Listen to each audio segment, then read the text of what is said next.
The construction of buildings in Nairobi, spurred by the national government's rollout of affordable houses, has tilted the county's revenue streams, seeing building permits rake in more revenue than parking. According to a report by the Office of the Controller of Budget, revenues from issuance of building permits for the first time contributed the highest proportion of the county's own source revenue, surpassing parking revenues, which have always led. NTV's Brian George with the details. In the 3 months ending September, building permits generated 484 million shillings for the county, surpassing 434 million shillings parking fees, the Controller of Budget now reports. The building permits revenue accounted for 22% of the 2.26 billion shillings that Nairobi City County generated from its own sources during the 3 months, and were an 80% increase from the 260.5 million shillings revenues collected during a similar period last year. Historically, Nairobi has been relying on parking fees to contribute the largest share of its own source revenue.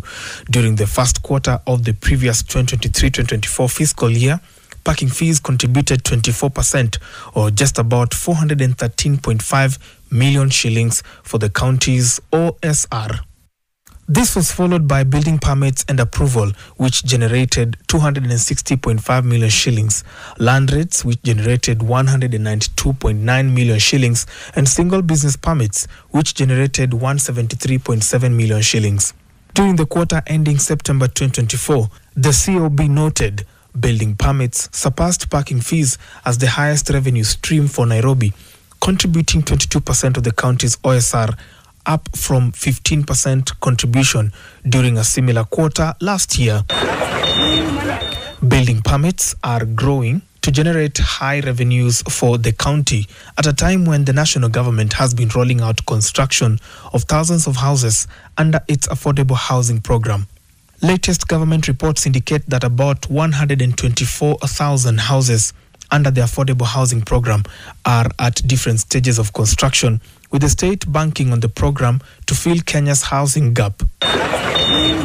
Treasury documents show that the government plans to collect about 500 billion shillings to facilitate the construction of some 363,860 houses over the next decade, though less than 5,000 houses have been completed since 2022 based on available data.